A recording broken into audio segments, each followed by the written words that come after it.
بسم الله الرحمن الرحیم. ګرانو کتونکو د سوات نیوز ډاټ کام ګرانو مینوالو، تاسو ګورئ سوات نیوز او موجود یو نن د ملم جبې په سیمه کې، او تاسو ته به د ملم جبې ښکلاګانې ښایو.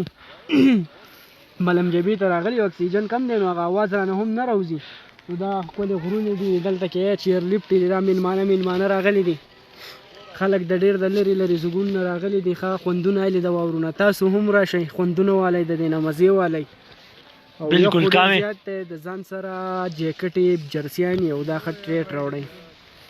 دا ګورئ تاسو کتونکو، دا میلمانه دي او تاسو ملم جبې خو تاسو اسیم د سوات ښایست خو په دنیا کې د چا نه کم نه دی. او بیا ملم جبه تاسو دا ښایسته ښایسته غرونه وینئ څنګه واورې پرې پرتې دي، او بیا تاسو دغه وینئ دا ګرین ویلي ده، دا ګرین ویلي ده، دا چې کوم دی دا واړه چې کوم دي هغه، او دا میلمانه چې کوم راغلي دي هغه په چیفټونو چیر لفټو کې بر راخیږي. کامې څه ویل غواړي؟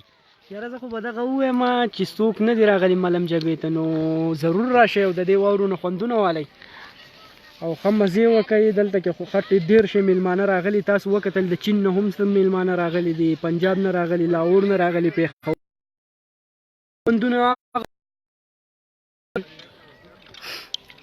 زمونږ شعرور او مذهب تر کې خو د ځان سره جیکټي موفلري صادري دا ضرور راوړئ. بالکل کامې ضروري ده چې بیا سوات یو کالام ملم جبه یو جیکټ نه سازر نه نو لکه دا خو ډېر زیات مشکله ده، بیا پکې دا ځان سره زیاتې کول دي.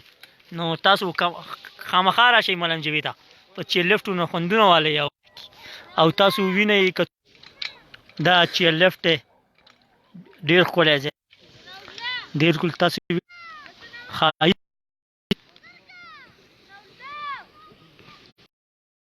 جبې روډ سره هم تعاون کوي، ښه روډ ښه برابر دی، خو چینجونه خو بخښه لازمي اچوئ. بالکل واوره ډېره زیاته شوې ده، نو چې چینج نه نو بیا بره